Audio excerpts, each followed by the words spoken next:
আজিৰ এই কাহিনীটোৱে আপোনালোকৰ চিন্তাধাৰা সলনি কৰি পেলাব। আমি সদায়ে কুকুৰৰ নামটো লওঁ, কিন্তু সিহঁতৰ সত্যতাক কেতিয়াবাহে ধ্যান দিওঁ। যেতিয়া খঙত বা ধেমালিতে কাৰোবাক গালি দিওঁ, তেতিয়া আমি নভবাকৈ কুকুৰৰ নামটো লওঁ। যে কুকুৰ ইমানেই তুচ্ছনে, ইমানেই অলাগতিয়াল জন্তুনে? আমি এইটো নাভাবোঁ যে সিহঁতো ভোক আৰু পিয়াহত আমাৰ দুৱাৰমুখত পৰি থাকে আৰু আমি সিহঁতক গুৰুত্ব নিদিওঁ। কিন্তু যেতিয়া গালি দিয়াৰ সময় আহে, তেতিয়া কিন্তু সিহঁতৰ নাম ল'বলৈ আমি পাহৰি নাযাওঁ। সেইকাৰণে আপোনালোকক অনুৰোধ কৰিছোঁ যে অলপ সময় উলিয়াই এই কাহিনীটো শুনক, যিয়ে আপোনাক ভাবিবলৈ বাধ্য কৰায়। আপোনাৰ চিন্তাত এক সকাৰাত্মক সলনি আহে। এখন নগৰত ৰামু নামৰ এজন ব্যক্তি আছিল। এদিন সেই ৰামুৱে এজন মহাত্মাক লগ কৰিবলৈ তেওঁৰ আশ্ৰম পালেগৈ। তাত তেওঁ দেখিলে যে মহাত্মাজনে কেইজনমান লোকক কিবা উপদেশ দি আছিল। ৰামুৱে মহাত্মাজনক প্ৰণাম কৰিলে আৰু ক'লে, গুৰুদেৱ, মোৰ মনত এটা প্ৰশ্ন আছে। মহাত্মাজনে হাঁহিলে আৰু ক'লে, সংকোচ নকৰিবা, যি প্ৰশ্ন আছে খুলি কোৱা। ৰামুৱে ক'লে, গুৰুদেৱ, কুকুৰক ৰুটি খোৱালে কি লাভ হয়? মহাত্মাজনে হাঁহি মাৰি ক'লে, যদি মানুহে কুকুৰক ৰুটি খোৱাৰ লাভ জানিব পাৰে, তেন্তে তেওঁলোকৰ জীৱন সুখময় হৈ পৰিব। কুকুৰক ৰুটি খোৱালে 8টা ডাঙৰ লাভ হয়। যিসকলে এই কথাটো ভালদৰে বুজি পায়, তেওঁলোকে কেতিয়াও দুখৰ মুখামুখি হ'ব নালাগে। মহাত্মাজনে আগলৈ ক'লে, এটা কাহিনী শুনা। এসময়ৰ কথা। এটা ভোক আৰু পিয়াহত থকা কুকুৰ গাঁৱৰ প্ৰতিখন দুৱাৰলৈ গৈছিল, কিন্তু কোনেও তাক অলপ ৰুটিৰ টুকুৰা দিয়া নাছিল। সি লাচাৰ হৈ ইফালে সিফালে ঘূৰি ফুৰিবলৈ ধৰিলে। এদিন সি গাঁৱৰ বাহিৰৰ এখন আশ্ৰমলৈ গ'ল। তাত গৈ তাত থকা মুনিজনক প্ৰাৰ্থনা কৰিলে আৰু ক'লে, হে মুনিবৰ, মই বহুত দিনৰ পৰা ভোকত আছোঁ। কৃপা কৰি মোক অলপ ৰুটিৰ টুকুৰা দিয়ক। তেতিয়া মুনিজনে সুধিলে যে, তোমাক গাঁৱৰ কোনেও ৰুটিৰ টুকুৰা দিয়া নাই নেকি? তেতিয়া কুকুৰটোৱে ক'লে, মুনিবৰ, মই কি ক'ম, কোনেও মোৰ কথা বুজি নাপায়। মুনিজনে সহানুভূতিৰে ক'লে, তোমাৰ পীড়া মই বুজি পাইছোঁ, কোৱা কি হৈছে? কুকুৰটোৱে ক'লে, আমাৰ ওচৰত নে ঘৰ থাকে নে খোৱাৰ বাবে কোনো বস্তু। আমাৰ কোনো কাপোৰ পিন্ধা বা পঢ়া শুনাৰ জ্ঞান নাথাকে। ঠাণ্ডা, গৰম, বৰষুণ সকলোবোৰ সহ্য কৰোঁ, কিন্তু মুনিবৰ, আমিও মানুহৰ দৰে ভোকত ছটফটাই থাকোঁ, বিষত কষ্ট পাওঁ আৰু দুখত কান্দোঁ। ঈশ্বৰে এনেও আমাক বহুত কষ্ট দিছে, তথাপি মানুহে আমাক কষ্ট দিবলৈ এৰি নিদিয়ে। আমি আপোনাৰ দৰে মনুষ্য নহয়, আমি পৰাধীন জীৱ হয়। যেতিয়া আমাৰ জন্ম হৈছিল, সেই সময়ত আমাৰ চকু আৰু কাণ বন্ধ আছিল।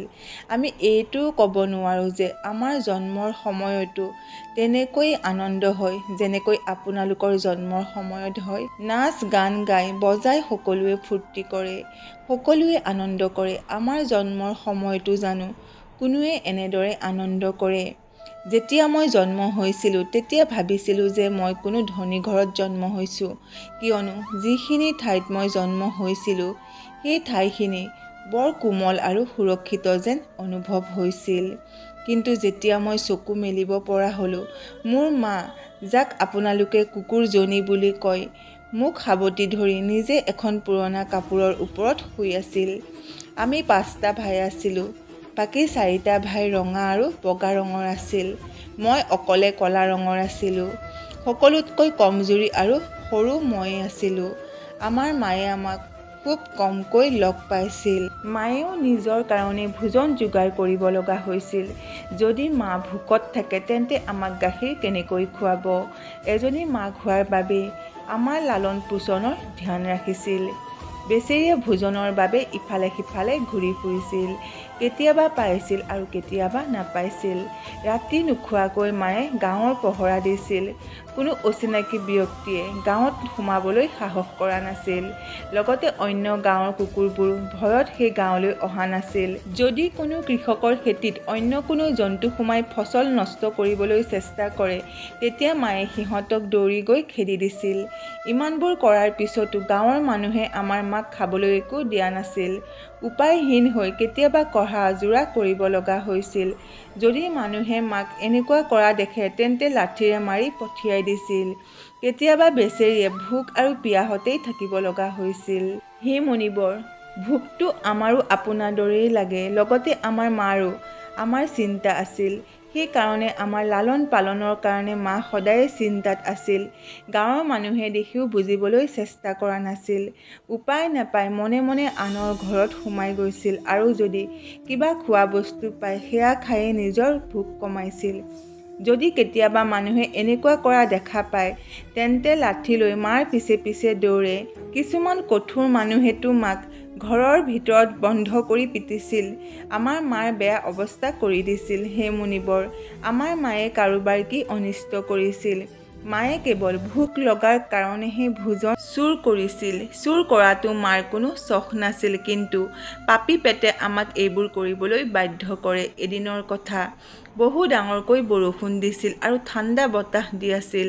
সেই ঠাণ্ডা সহ্য কৰিব নোৱাৰি মোৰ ৩জন ভাই মৰি গ'ল।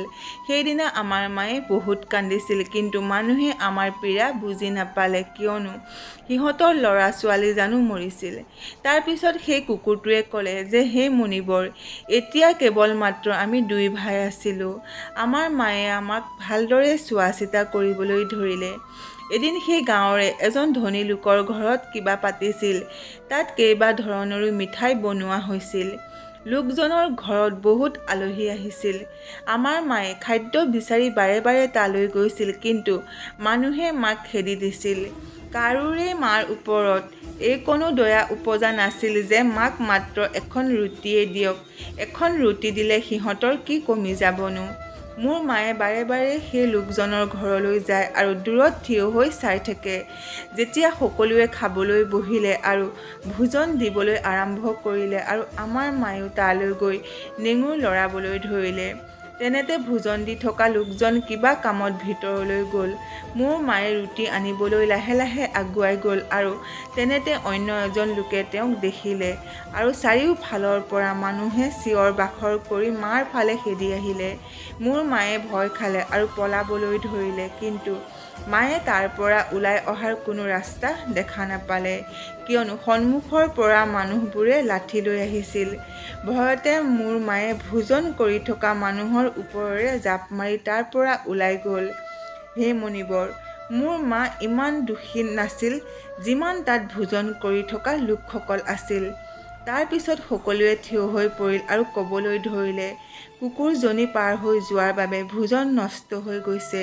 তেওঁলোকে নিজৰ ভিতৰতে চৰ্চা কৰিবলৈ ধৰিলে, এতিয়া কি কৰা যাব, কিয়নো খাদ্য নষ্ট হৈ গৈছে। সেই লোকজনেতো কান্দিবলৈকে ধৰিলে।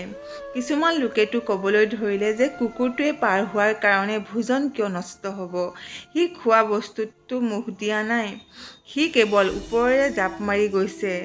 চহৰতো মানুহে কুকুৰ পোহে। সিহঁতক ঘৰত শুবলৈ দিয়ে আৰু খাবলৈকো দিয়ে। এইটো কোনো বেয়া কথা নহয়। কিন্তু তাৰে ভিতৰত কিছুমান মানুহ ধনী ঘৰৰ আছিল। তেওঁলোকৰ কথাই কাকো ওপৰত উঠিব দিয়া নাছিল। তেওঁলোকে ক'বলৈ ধৰিলে, ভোজনটো নষ্ট হৈ গৈছে, এতিয়া এইবোৰ খোৱাৰ যোগ্য নহয়। শেষত তেওঁলোকৰ কথাই শুনা হৈছিল আৰু গোটেইবোৰ ভোজন দুখীয়া মানুহক ভগাই দিলে। সেইদিনা মোৰ মায়ে পেট ভৰাই খাবলৈ পালে। এনেকুৱা সুখ মায়ে কেতিয়াও পোৱা নাছিল, কিন্তু সেই সুখেই মাৰ কাৰণে ডাঙৰ সমস্যা হৈ পৰিল। ভোজন কৰি মা তাতেই আৰামত শুই আছিল। তেনেতে সেই লোকজনে লাঠি এডাল লৈ সেই ঠাই পালেগৈ আৰু মাক বেয়া ধৰণে মাৰিবলৈ ধৰিলে। মায়ে পলাবলৈতো সুবিধাই নাপালে। লাঠিৰ কোবত দুখ পোৱাৰ কাৰণে চিঞৰিবলৈ ধৰিলে।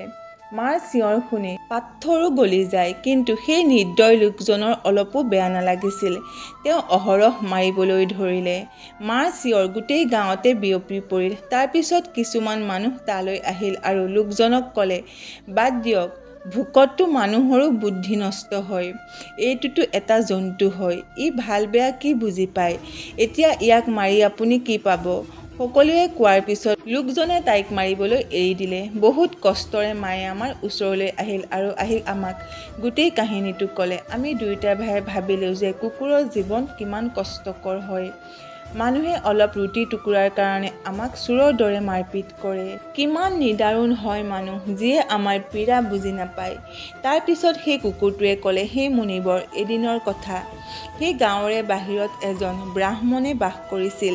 তেওঁ তেওঁৰ ভোজনৰ কাৰণে এঠাইত চৌকা বনালে আৰু তাত দাইল বহাই দিলে। ইয়াৰ পিছত তেওঁ আটা মাৰি থৈছিল আৰু কুঁৱালৈ পানী আনিবলৈ গ'ল। এইফালে মোৰ মায়ে ঘূৰি ঘূৰি সেই ঠাই পালেগৈ। মায়ে আটা দেখিলে আৰু ভাবিলে যে ইয়াৰ কোনো মালিক নাই। এনেকৈ ভাবি মায়ে আটা খাবলৈ ধৰিলে। এইফালে ব্ৰাহ্মণে কুঁৱাৰ পৰা দেখিলে যে আটা এজনী কুকুৰে খাই আছে। তেওঁ দুখী হৈ কান্দিবলৈ ধৰিলে, কিয়নো তেওঁ দুদিনৰ আগৰ পৰা ভোকত আৰু ভাগৰুৱা আছিল। কিছুমান লোকে ক'লে, হে ব্ৰাহ্মণ দেৱতা, এই কুকুৰজনীয়ে আপোনাৰো আটা নষ্ট কৰি দিলে। যোৱাকালি সি সেই লোকজনৰো খাদ্য নষ্ট কৰিছিল। ব্ৰাহ্মণজনে দুখী হৈ ক'লে যে মই কেনেকৈ জানিম এই দুষ্ট কুকুৰজনীয়ে যে মোৰ আটাখিনি খাব। তাৰ পিছত ব্ৰাহ্মণজনে এডাল লাঠি ল'লে আৰু মাক মাৰিবলৈ ধৰিলে। মায়ে ভালদৰে আটাখিনিও খাব নাপালে, কিন্তু লাঠিৰ মাৰ পিঠিত পৰিল আৰু কেইবা মাহলৈকে মায়ে লেঙেৰা হৈ ঘূৰি ফুৰিল। তেতিয়া আমি বুজি পালোঁ যে মানুহ কিমান স্বাৰ্থপৰ। আমি সিহঁতৰ কাৰণে কিমান কষ্ট কৰোঁ, সিহঁতৰ পহৰা দিওঁ, কিন্তু সিহঁতে আমাৰ কষ্ট বুজি নাপায়। কুকুৰটোৱে আকৌ ক'লে, হে মুনিবৰ, আমাৰ সকলোতকৈ ডাঙৰ ভুল এইটোৱে যে আমি সেই মতলবী মানুহৰ অধীন হৈ থাকিব বিচাৰোঁ, যিয়ে আমাক দুখ দিয়ে। যিহেতু আমাক মৰম আৰু সহানুভূতিৰে চাবলৈকো কোনো মানুহ নাই, কিন্তু আমি সিহঁতৰ কিমান কামত আহোঁ সেইটো আমি নিজেও নাজানো। কুকুৰে কেৱল মাত্ৰ আমাৰ ঘৰৰ সুৰক্ষাই নকৰে, লগতে সিহঁতে আমাৰ জীৱনত বহু ধৰণৰ সকাৰাত্মক প্ৰভাৱো প্ৰদান কৰে, যাৰ বিষয়ে বহুত কম মানুহে জানে।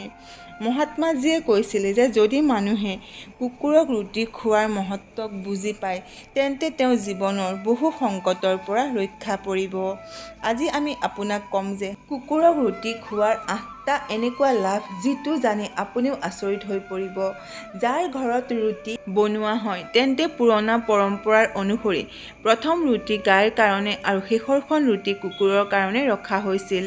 মহাত্মাই কৈছিল যে এই নিয়ম ভগৱানে বনাইছিল, কিন্তু আজিকালিৰ মানুহে এই নিয়মবোৰ পাহৰি পেলাইছে আৰু ইয়াৰ বেয়া প্ৰভাৱ তেওঁলোকৰ জীৱনৰ ওপৰত পৰিছে। প্ৰথম উপকাৰ, কুকুৰক ৰুটি খোৱালে ঘৰৰ গ্ৰহদোষ কমি যায়। মহাত্মাৰ অনুসৰি যদি শনিৰ মহাদশা চলি থাকে, তেন্তে কুকুৰক ৰুটি খোৱালে শনিৰ মহাদশা কমি যাব পাৰে আৰু ব্যক্তিৰ সমস্যা সহজ হৈ পৰিব পাৰে। দ্বিতীয় উপকাৰ, কুকুৰক ৰুটি খোৱালে আপোনাৰ ভাগ্য উজ্জ্বল হ'ব পাৰে আৰু ঘৰত নকাৰাত্মক উৰ্জা নাশ হ'ব পাৰে। তৃতীয় উপকাৰ, এনেকুৱা এটা কদম হয় যিয়ে মাতা লক্ষ্মীৰ কৃপা আকৰ্ষিত কৰে আৰু ঘৰত কেতিয়াও ধনৰ অভাৱ নহয়। চতুৰ্থ উপকাৰ, কুকুৰক ৰুটি দিলে ধাৰৰ পৰা মুক্তি পাব পাৰি আৰু যদি আপোনাৰ আগৰ পৰাই ধাৰ আছে তেন্তে তাৰ পৰা পৰিত্ৰাণ পাব পাৰিব। পঞ্চম উপকাৰ, যদি আপুনি কুকুৰক নিয়মিতভাৱে ভোজন দিয়ে, তেন্তে ইয়ে আপোনাৰ বেপাৰত প্ৰগতি আনে। ষষ্ঠ উপকাৰ, কুকুৰক ৰুটি খোৱালে আপোনাৰ আয়ুস বৃদ্ধি হয় আৰু ফচি থকা ধন পুনৰাই ঘূৰাই পায়। সপ্তম উপকাৰ হ'ল, কুকুৰক ৰুটি দিলে আপোনাৰ স্বাস্থ্যৰ উন্নতি হয়, মানসিক স্থিতিও মজবুত হয় আৰু আপুনি সদায়ে ঊৰ্জাৱান যেন অনুভৱ কৰিব। অষ্টম উপকাৰ হ'ল, ভগৱানৰ সকলো জীৱৰ ওপৰত চিন্তা থাকে। সেইকাৰণে আপুনি যেতিয়া কুকুৰক ৰুটি খুৱায়, তেতিয়া ভগৱান প্ৰসন্ন হয় আৰু তেওঁৰ আশীৰ্বাদত আপোনাৰ পৰিয়ালৰ সদস্যসকল সুখী হৈ থাকে। মহাত্মাজনে এইটোও ক'লে যে যেতিয়া কুকুৰে কান্দে তেতিয়া ইয়াক অশুভ বুলি ধৰা হয়। এয়া কোনো সংকেত বা অঘটনৰ সংকেত বুলি কোৱা হয়। সেইকাৰণে কুকুৰক কেতিয়াও দোষ দিব নালাগে। আশা কৰিলোঁ আজিৰ এই ভিডিঅ'টো আপোনালোকৰ ভাল লাগিল। যদি ভাল লাগিল তেন্তে লাইক কৰক, শ্বেয়াৰ কৰক আৰু আমাৰ এই চেনেলটো ছাবস্ক্ৰাইব কৰি দিয়ক। আজিলৈ ইমানেই। শুনি থাকক জ্ঞানৰ গংগা।